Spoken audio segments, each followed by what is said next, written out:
Indeed, the provision regarding female child is being entitled to half of the share of the male child is being subjected to the wrong interpretation by attributing immutability to it, and is being perpetuated only because of male chauvinistic attitude that pervade our society. Our religion, by giving half of a share to female only, lays down a lowest limit and not the highest. Seemingly, it would be possible for Islamic State through exercise of ijtihad to increase the female share. At least in one Muslim country, that is Turkey, male and female children have equal rights of inheritance. It is a paradox of our times that because of Islam has given full authority to women over her property as enshrined in Married Women's Property Act 1874, Act 3 of 1874, ironically enforced by British India by non-Muslim colonial rules, that such deplorable practices as aforesaid have arisen with regard to deprivation of the shares that they have rightly entitled to.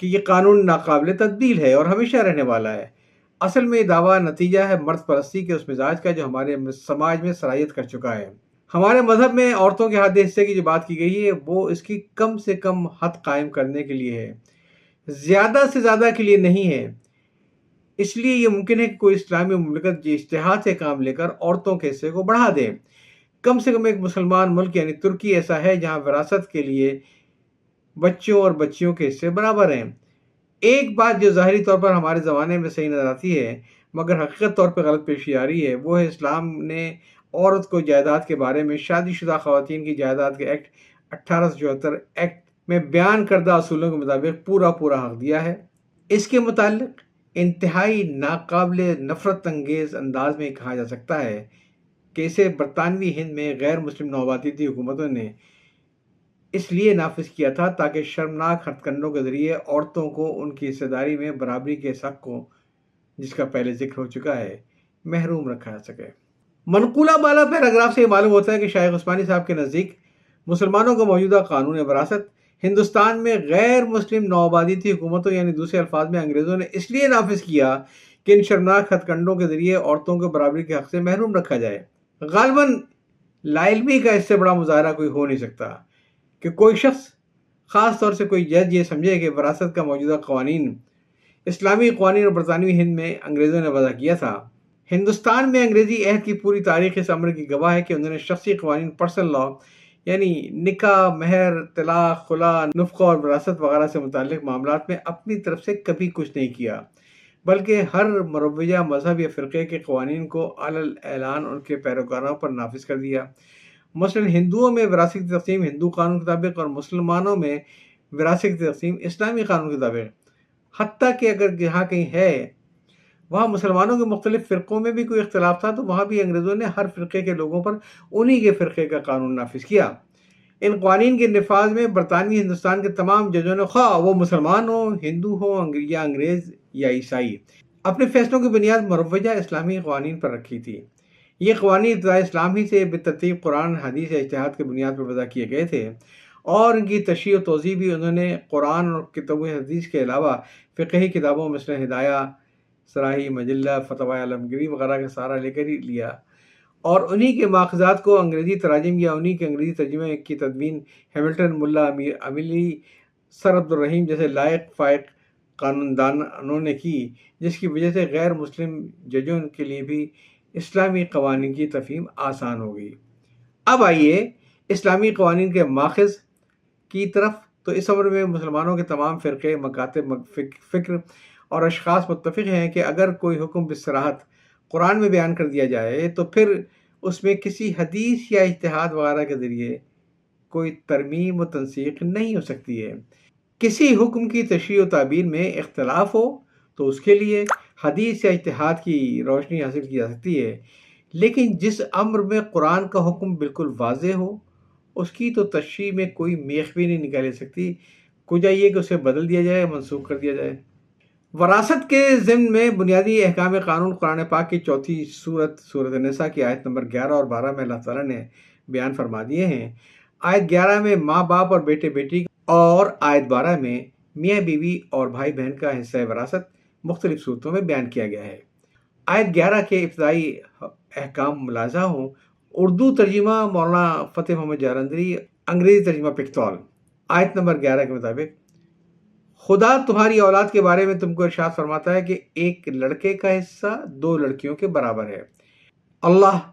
charges you concerning the provision for your children to the male the equivalent of the portion of the 2 female. آیا 11۔ حصہ وراثت کی تفصیل بیان کر کے اللہ تعالیٰ خاموش نہیں ہو گیا، غالباً اس خیال سے کہ 15ویں صدی ہجری کے بعد جوہلا ان احکام کا مذاق نہ اڑائیں۔ ان دونوں آیتوں کے کچھ آخر میں واضح طور پر کہہ دیا گیا کہ یہ خدا کا فرمان ہے اور خدا سب جاننے والا، حکمت والا اور انتہائی علم و حلم والا ہے۔ ظاہر ان احکام کی موجودگی میں کوئی بے خبری اجتہاد کا سہارا لے کر قرآنی احکام کو بدلنے کی تجویز پیش کر سکتا ہے، لیکن شائخ صاحب کی جرت کو کیا کہیے جو یہ کہتے ہیں کہ ہمارے مذہب میں عورتوں کے آدھے حصے کی جو بات کی گئی ہے وہ اس کی کم سے کم حد قائم کرنے کے لیے، زیادہ سے زیادہ کے لیے نہیں، لیکن قرآنی احکام کو بذریعہ اجتہاد میں بدلنے میں رکاوٹ یہ ہے کہ اللہ تعالیٰ نے ان لوگوں کا یہ دروازہ بھی بند کر کے رکھا ہوا ہے۔ آیت نمبر 7، 13 اور 14 کا مطلب مطالعہ کیجیے۔ آیت نمبر 7 یہ کہتی ہے جو ماں باپ اور رشتہ دار چھوڑ دیں، تھوڑا ہو یا بڑا، اس میں مردوں کا بھی حصہ ہے، عورتوں کے بھی یہ حصے اللہ تعالیٰ نے مقرر کیے ہیں۔ آیت نمبر 13 میں ارشاد ہوا کہ تمام احکام خدا کی حدیں ہیں، جو شخص خدا اور اس کے پیغمبر کی فرما برداری کرے گا، خدا اس کو بہشتوں میں داخل کرے گا جن میں نہریں بہہ رہی ہوں گی، اور وہ اس میں ہمیشہ ہمیشہ رہیں گے، اور یہ ان کی بڑی کامیابی ہے۔ آیت نمبر 14 میں ارشاد باری تعالیٰ ہے کہ اور جو خدا اور اس کے رسول کی نافرمانی کرے گا، اس کی حد سے نکل جائے گا، اس کو خدا دوزخ میں ڈالے گا جہاں وہ ہمیشہ ہمیشہ رہے گا اور جہاں اس کو ذلت کا عذاب ہوگا۔ اللہ تعالیٰ کے ان واضح اور قطعی احکامات کی روشنی میں کیا کوئی شخص یہ کہہ سکتا ہے کہ یہ حدیں کم سے کم کی ہیں؟ حدیں صرف حدیں ہوتی ہیں، نہ کم سے کم نہ زیادہ۔ اگر ان میں کم سے کم جیسی عبارتوں کا سہارا لے کر قرآن میں کوئی تبدیلی ممکن ہوتی تو مرد جس کی سرپرستی کا مزاج کا عثمانی صاحب نے رونا رویا ہے، عورت پرستی کے اپنے نام نہاد جذبہ مربت کا جو مظاہرہ کر کے خامخواہ ہیرو بننے کی کوشش کی ہے، وہی مرد یہ بھی کہہ سکتا ہے کہ دراصل مردوں کے حصے میں قرآنی حدیں کم سے کم ہیں، لہٰذا ہم انہیں اجتہاد کے ذریعے زیادہ یعنی 99% کر سکتے ہیں، جو مرد کے واسطے اس لیے بھی ضروری ہے کہ انہیں پورے خاندان کی کفالت کرنی پڑتی ہے۔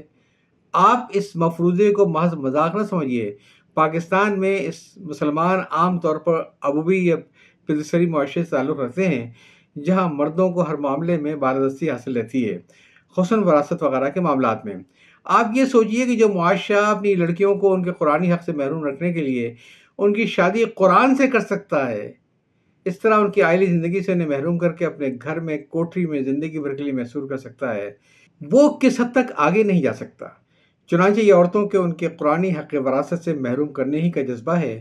جس کے تحت پاک و ہند کے مسلم معاشرے کے ایک بہت بڑے حصے نے اپنا یہ حق تسلیم کروا لیا ہے کہ تقسیم وراثت خصوصاً زرعی جائیداد کی تقسیم میں وہ اسلامی قانون کی پابند نہیں ہے جس میں بیٹیوں کو نصف ملتا ہے، بلکہ وہ اپنے رواجی قانون کسٹمری کے تابع ہیں جس میں بیٹی کو ایک گز زمین بھی نہیں ملتی ہے۔ اگر کسی اجتہاد کے ذریعے قرآن کو بدلنا ممکن ہوتا یا ہو جائے تو قیاس غالب یہی ہے کہ عورتوں کو ان کے موجودہ حصے سے بھی محروم کر دیا جائے گا، جیسا کہ عملاً ان کی ایک بہت بڑی تعداد آج بھی موجود ہے۔ ترکی وغیرہ کی مثال اس لیے یہاں غلط ہے کہ وہ اپنے دستور کے تحت ایک سیکولر ملک ہے، برعکس پاکستان کے جس کا آئین اس کے لیے قرآن و سنت کے قوانین کی پابندی کو لازمی قرار دیتا ہے، وہی آئین جس کے تحت حلف اٹھا کر شائخ عثمانی صاحب جج بنے۔ کالم آپ سن رہے تھے خود بدلتے نہیں قرآن کو بدل دیتے ہیں۔ یہ کالم 13 مئی 1999 کو شائع ہوا۔ اسے تحریر کیا تھا شامل فاروقی صاحب نے۔ اجازت چاہتا ہوں، اللہ حافظ۔